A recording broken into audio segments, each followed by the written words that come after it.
Hey, welcome to everyone. This is the Vitalmoments podcast. And if you are watching, you're like, holy moly, this is a lot of people on screen. But if you're listening, I got to tell you, I got people joining me today. And I'm the host, David, and I'm the Community Connections pastor. I'm joined by John, the site pastor of Clinton. Oh, I like the little wave that you gave for the people watching. Just in case. Just in case, right? I love it. I'm also joined by Tony, our site pastor of Forest. So, yep, everyone's just going to give the wave today. Well, John started it. Yep.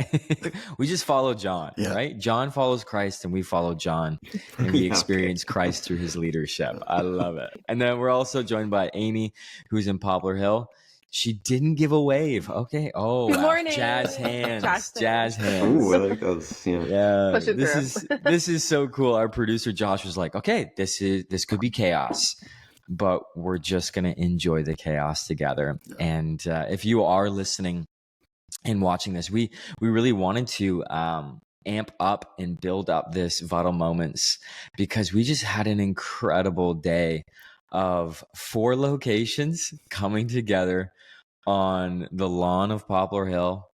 And we saw close to almost 700 people, I think, and just like around 650, 700 people. It's kind of crazy. How do you count that many, right? It's like you tell people to count, and you're like just hoping they catch it all. But we all gathered together for our VPC Family Day, and it was powerful. Man, oh man, these days just keep getting better and better each year. This was our 4th one. And it's kind of nutty to think that we got to gather like this. And but what we kind of want to do is, because like this is like, how do you wrap up a Sunday like that, right? Because usually our Vitalmoments is a wrap up of a Sunday from a series, and we talked a lot about seeking first the kingdom of God, seeing that in our seeking the kingdom of God, you experience healing, you experience God's power through His Son Jesus, and we celebrated almost 40 baptisms yesterday. On Sunday.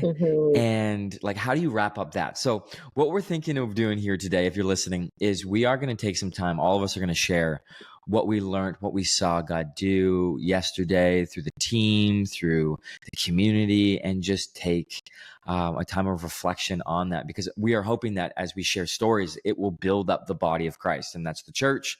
And you hear stories maybe that you didn't experience there, but you were part of another story. So hearing the stories unfold within the church community is just a beautiful encouragement to all of us. So I guess I got to ask, who wants to go first? Who wants to hype up the day first? John. Jump in. John does? I mean, I can, sure. Yeah, John, why don't you go first, buddy? What was your experience yesterday? Because you were leading guest services and you saw such amazing stuff happen.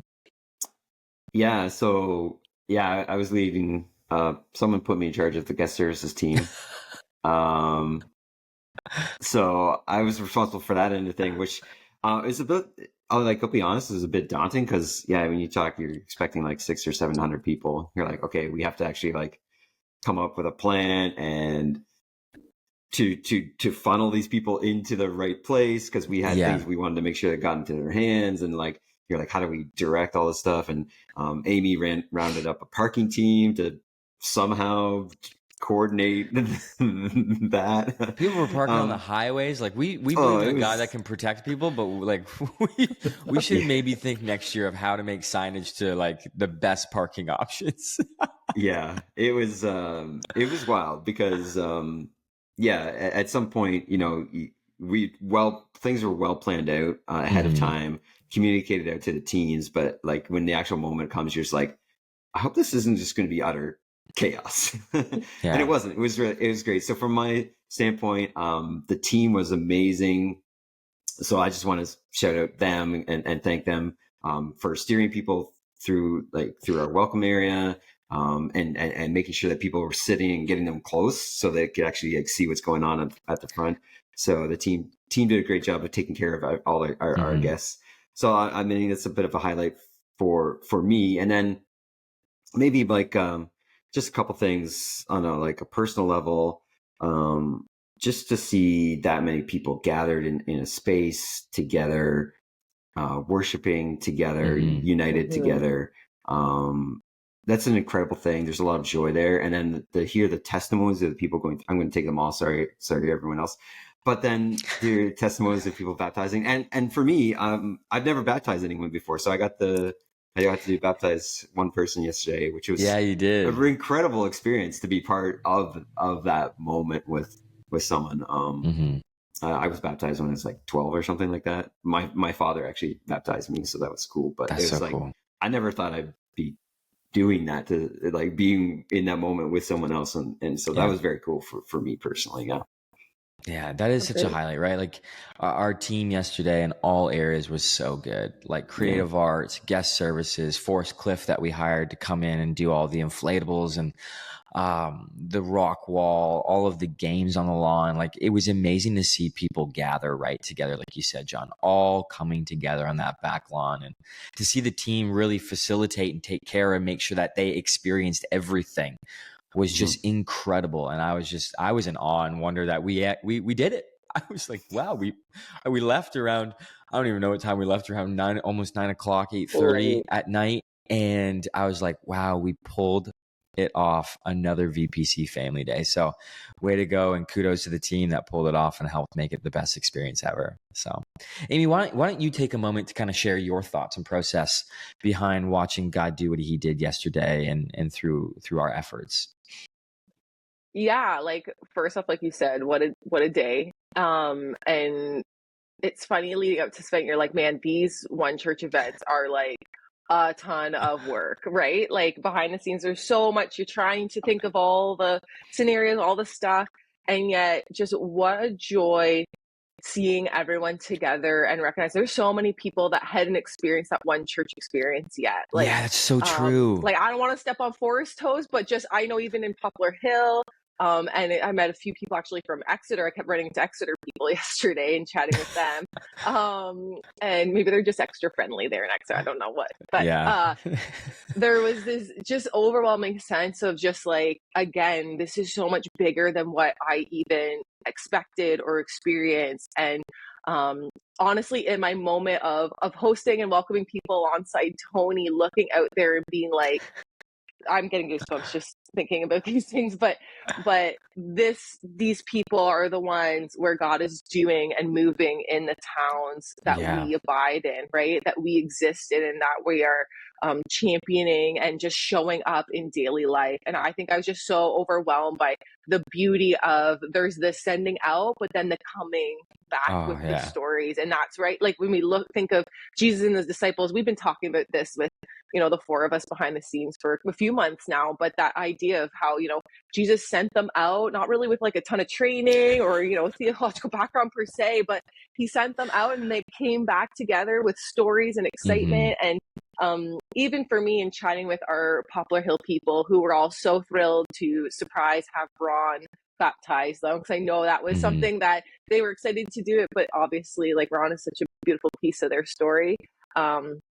But anyways, having them be like, man, it was just amazing how we didn't even all know each other, but like we're hugging each other and we're emotional together, and just like taking that step as a group and as a community, and then recognizing all these people, you have no idea who they are cheering you on, they've been praying for you and excited to experience you stepping into that moment. So for me, it was all those pieces of that sending out and that coming together and that celebration. It was so stunning to see, as much work as it is the one church things, trying to figure out parking, like all that stuff. I don't even know. I haven't connected my parking team yet. That's on my list to do. You might not want to. You might not want to, because then you have to figure out how to fix it next year. I mean, yeah, we had an OPP sergeant in charge of it, former sergeant. Although I guess I think he still is. He trains guys and stuff like that at the academy. But anyways, so I'm sure they did it well. But yeah, it's just so it's so worth it to see everyone come together, and for people that first time experience it, going, this is so much bigger than I thought, and everyone just loves one another. I don't know, it was cool. Yeah, it was incredible. It's such a great highlight, right? And Tony, what was your because this is your very first VPC family day. You weren't even here last year. We invited Forrest to hang out and see what was happening. We were just trusting God was going to bring someone to be the pastor of that site. And then next thing you know, here you are on this stage and hosting with Amy and welcoming this church. And you've only been around for a few months, it feels like. But it feels like a few years in all honesty. Yeah, right? Yeah.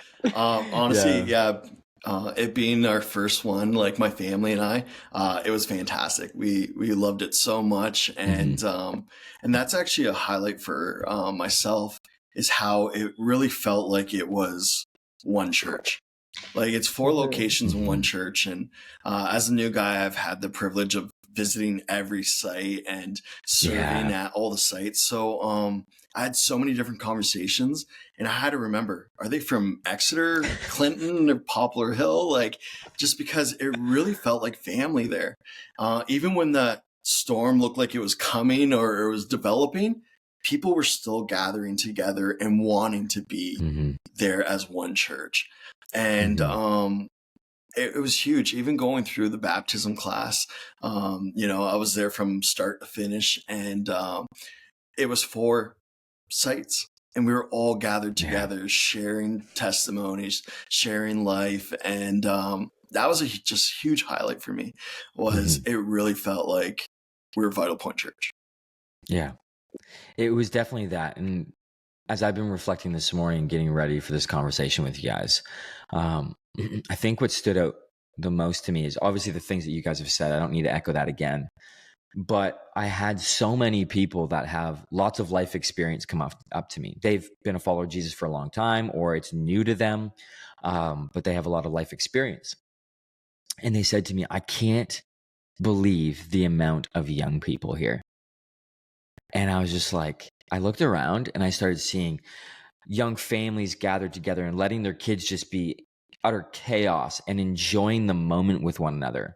Right. I'm raising 2 young girls and they can be crazy, but it was incredible to just let them run free, meet people that they've never met before, hang out with kids they've never met before, and then also find their people that they do life with. Right. And then I saw young adults, because when the people started saying this to me, I started looking around with them and seeing the young adults that are single, are looking to get married one day. And it's not like it was like a dating thing. They were all out there on the lawn. Maybe they were, you never know.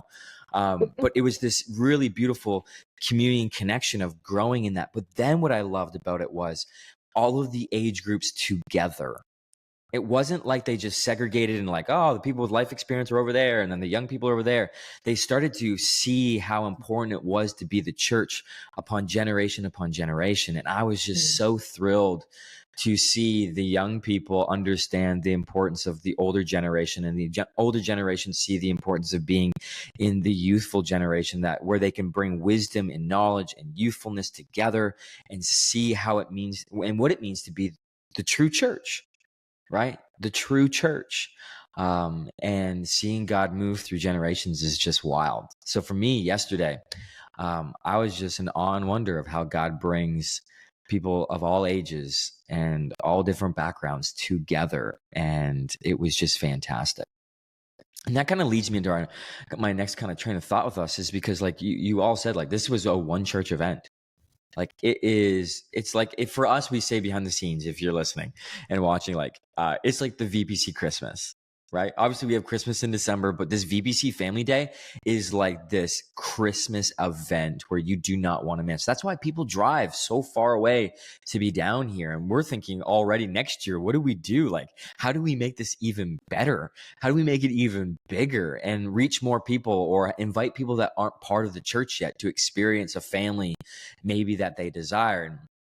Our church is to be one church, but multiple expressions of it. And I've been thinking about our vision statement this morning. You guys know this: to be a multi-site church that reaches thousands of people who are exploring and growing their knowledge of Jesus and commitment to his church. And the one thing that we've seen all as pastors on staff here is there is one vision, but there's been an expression with all 4 sites differently. And I want to take some time to reflect on that, because maybe someone's listening to this and they're part of the Clinton site, and they hear the vision, right? They hear the vision, but they experience it in Clinton. So it's good to hear how that vision is reaching people in Poplar Hill and in Exeter and in Forest. So let's just take some time, each of us, to kind of express what we are seeing God do with this vision within our site specifically. So I'm asking you guys as the site pastors, get specific, share stories of what you are sensing and seeing God do. Okay. And Amy, you're going to go first. Poplar Hill, you're the flagship, right? This is where the vision was birthed. So what are you seeing God do within Poplar Hill right now? So I'd actually like to more speak into just the last month and a half, couple Yeah, months, absolutely. because Poplar Hill, the most of all the sites, has felt Ron and Desiree's sabbatical, as not only are they his lead pastor, and she runs that wild creative arts team that is so amazing, but they're also a very integral and important part of our community as people. And so what has been just amazing to me as I've been watching this community, watching people show up in a different way than they have before. And it's very subtle.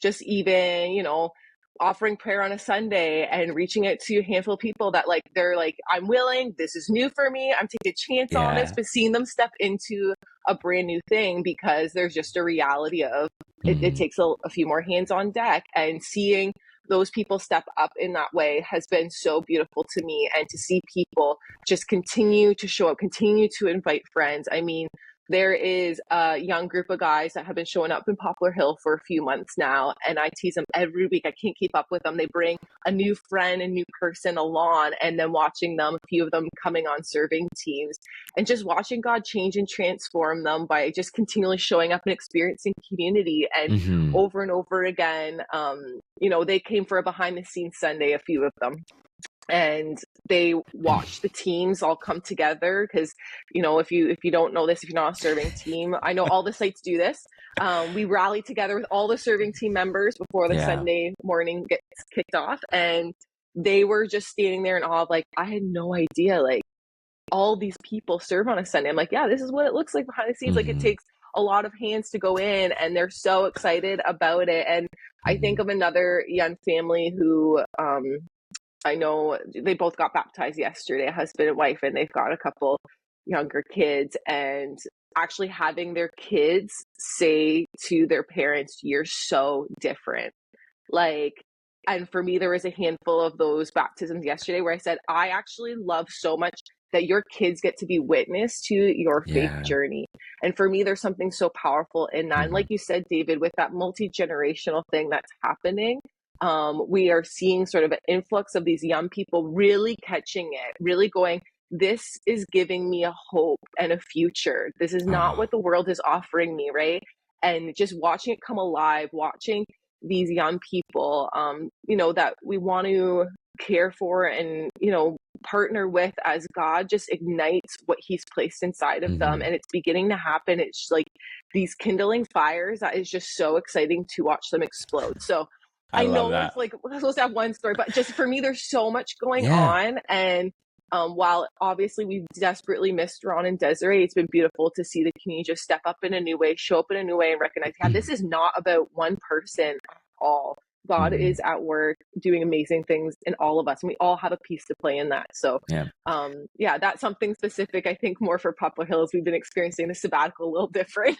And that'll be music to Ron and Desiree's ears, right? For we know them because we get to be behind the scenes with them, but also their heart for a Sunday and connect groups and student programming and everything outside of a Sunday. Their heart is for people to have stories of God using them to reach their neighbors. So to have a few months where God's just like, hey, guess what? The leaders are gone, but you also can be leaders. That's so great to hear that people are experiencing that faith being built up inside of them to continue to step forward and move forward with what God's doing. So, Amy, it's so cool to hear and see what Poplar Hill is doing. I get the pleasure of going down there every once in a while, and it is just amazing to watch God move. So thanks so much for sharing that. For Tony, for you. Now, go ahead. I feel like I just need to clarify, though, we can't wait to have them back, though, because they are such an important piece to our community that we really do desperately miss them. Come home. Absolutely. Tony, how about you, man? What's been going on? Obviously you shared quickly, you're new to this, but you've seen this forest crew really become resilient quite quickly. Yeah, absolutely. I'm the oldest of 7, so I've kind of seen how when you add a new sibling, a new addition, I always call Forrest the baby, because I really envision how they're learning how to walk with the family, walk with family, do things with the family. It's a learning curve that, the fourth child does learn and adapt to. So, and it's been fantastic. It's only been a couple months since we opened up, and when we were talking about stories or we're asked to share a story, I was thinking about Brooke, who got baptized. And the first thing she said to me when we mentioned baptisms was, I've been looking for a community to take the step of faith.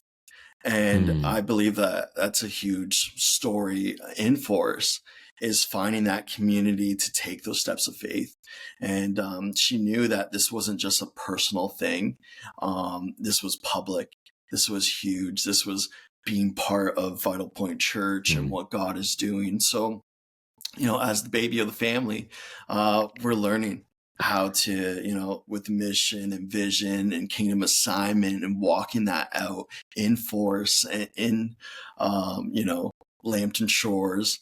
We're learning. And it's just been fantastic to see the community come together. We've been meeting outside of our Sunday gatherings as well, and inviting our friends and neighbors over and just experiencing that community that Vitalpoint does provide, and so that you can explore and grow in faith together. So it's kind of like it's been so cool to watch, just to hear the stories every week of what this crew of Forest is doing and reaching their neighbors outside of a Sunday morning. It's going to have a massive impact on the town and region of Forest. So continue to press in, man, and watch your team just do incredible things through steps of faith. It's just amazing. I love how you just call it the baby, because one day that baby will turn into a toddler, turn into a teenager and an adult, and you will be leading and helping other sites that we plant know what it means to learn how to walk. And that Forest crew is just going to be a God story. It's just incredible, man. Absolutely. Yep. Cool. Yeah, John. Actually, sorry, John. I'm going to pull Amy. But it's funny because my parents were like, "Okay, we're not going to have any more than 3." And then 4th was a surprise, and then it's like, "Oh, we're not going to have any more." And then 5th came, and 6th, 7th, and you're right. You learn from one another as you continue to grow, and we learn from every single site. So that's why it's good to celebrate. And I'll hand it over to John. Yeah, John, what do you sense, man, up in the great town of Clinton? Yeah, let's see what to say. There's a couple things that actually come to mind. I think of this past round of Alpha that we had in Clinton, and it kind of lines up with other conversations that I've had over the past year. That, well, I guess I've almost been there for a year.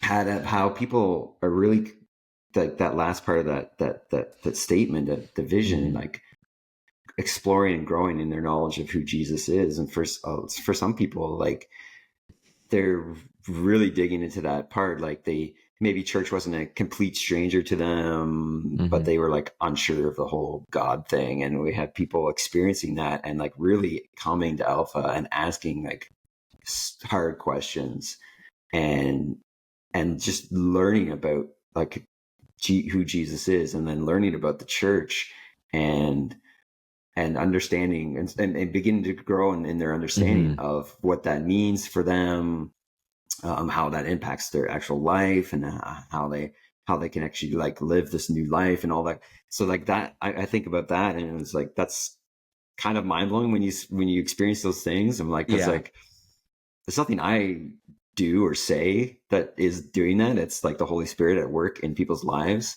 And to be partnered with God in that is an amazing thing, because, I'm sure all of us can attest to, like, we see this happen and we see life change happen, and we're like, well, I didn't do it. Like, it's not from me. It's not because I'm an amazing speaker. I mean, hopefully we communicate well and do all those things well, but it's God who actually like transforms and changes people. And then the other thing I kind of want to touch on is like the families.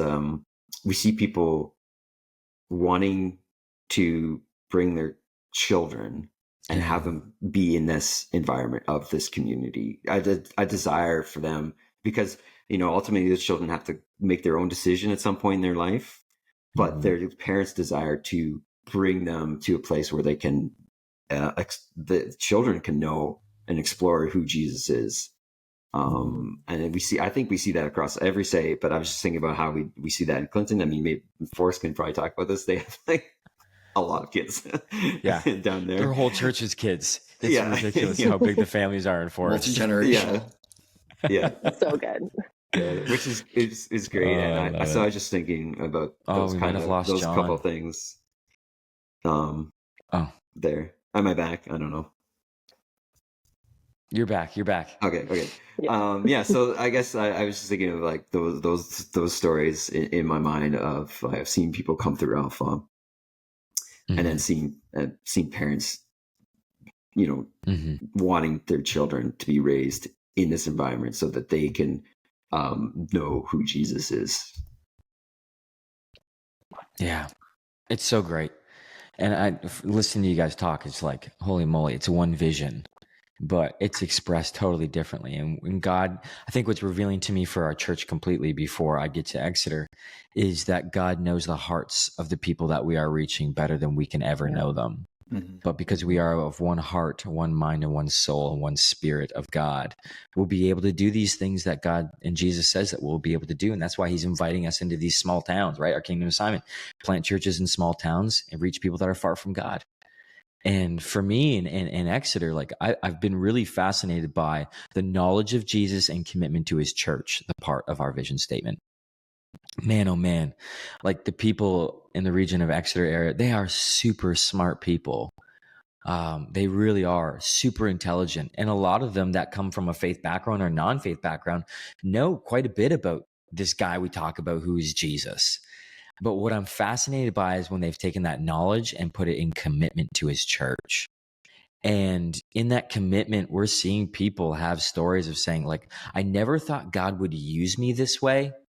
And I'm amazed and I'm thankful that I'm able to be part of someone else's story. Like, it's just amazing to see like people of all ages, right? And I think that what's really coming through with our church is the multi-generational church that really is seeing God move in all age groups. But to have people come forward in a site that I lead talking about they've never had a life like this before. And it's because of who Jesus is and how he's transformed their mind, their heart, and their soul to see their neighbors completely differently. Right? Yeah, they may have differences or beliefs or ideas or whatever it is, but they're starting to pray for their neighbors and have a heart for them because God is placing his heart inside of them for that person. And just to understand that as a pastor is saying like, wow, God is doing the transformative work of people's minds, hearts, and souls. And in Ezekiel, he says, I'll take that heart of stone and give you a heart of flesh.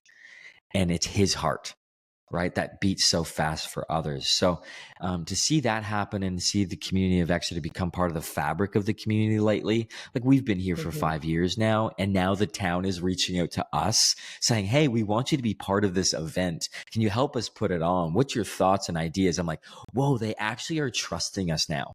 It's not like, like we've got to go check it out so we can, if we trust them. They're just hearing about the good news and saying, man, these people are committed. They have a passion to reach and love people. Like I was talking to someone in council not too long ago. I'm like, hey, we have the same vision and mission as you guys. And he goes, oh, really? I said, yeah, we want healthy families. We want spaces where people can experience goodness and fruitfulness. And that's our heart. So if you need us to do anything, let us know and we'll let you know if we can be part of that. So to see people's commitment to Jesus and his church, and then people reach out to the church to be part of something, to commit to something, I'm just mind blown by it.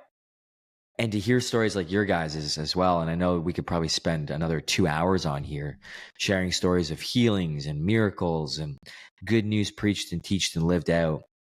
But we don't have time for that because we all have to get our job done today. I'm praying and hoping and trusting that whoever's listening to this, whoever's watching this, will be encouraged that when Jesus invites us into the kingdom assignment of walking down these streets or walking through your neighborhood, if you live in a city, and seeing people with the eyes of Christ, he will give you opportunities to reach those people. Because guess what? He wants it more than you do. As we've seen people step in faith, walk in obedience, they are having stories of saying, wow, I've seen God transform my life and the people around us. And that's why that song Evidence that we sang this past Sunday is such a powerful song, because we are the walking evidence of a God that is good, of a God that is loving, a God that is just, a God that is holy. And he calls all of our hearts to come home to be with him. And it's only through his son, Jesus, that we can ever experience that goodness and faithfulness in our lives. Mm-hmm. So that is our kingdom assignment, to plant churches in small towns, to reach people far from God, to hear stories like we've all shared today. So I think that's a good place to kind of wrap it up. Hopefully this has been encouraging. Hopefully that you're going to have a moment maybe this summer, or a moment within this next little while, of God using you. And know, if you have a story, we should say this more. If you have a story that you want to share, please reach out. We often wonder behind the scenes sometimes, is God doing anything? If we don't hear anything for a while, we're like, is God doing something? But if you are someone that's part of one of our sites, or maybe someone that's not at a site yet, and you're desiring Vitalpoint, a church like Vitalpoint, to come your way, reach out, start praying, seeking God, because we want to plant churches in these small towns, and we want to be led by God's Spirit. And know that all of these sites have been planted because God's Spirit has led us there, and people have let us know that we need to come that way. So, hope this has been encouraging for you. We have a few announcements. Sorry for stealing the show here on the end side, but the few announcements we have are two big things. One is Move for Freedom's coming up. On July 20th, all of our sites are moving for freedom against human trafficking, and you can find all of that information on our website. This is our 4th year doing this event, and we have seen resources, we have seen a team, we have seen so many people come together and raise awareness against human trafficking with an incredible Canadian organization called Ally Global. And they are so fascinated and have been so encouraged by the commitment of Vitalpoint Church these last few years of raising resources to help with safe homes over across seas, but also raise the awareness within Canada and our region. And they've been intrigued by the region that we all are planting churches in. So this year, I'm asking you, if you are one of our sites, or you know a friend that would be passionate of joining the team to raise resources and be part of the event, make sure you're letting them know, and check out our website on our events and calendar page, and be part of that. And then the last big announcement we have is, this is the last Vital Moments for the summer. Okay, we will be back in September. I know Amy's like bummed. And a lot of people are going to be bummed hearing this, but just throughout the summer months, we're going to take a break, recuperate, study some more, get ready for the fall and the launch of our 10th anniversary. Holy smokes, September 29th. I guess that's the third announcement, right? Yeah, we're hitting pause on Vital Moments, but we'll be back in September. And September 29th is our big 10th anniversary celebration, where all of our sites are coming together again. Man, oh man. And we're going to have an incredible time together.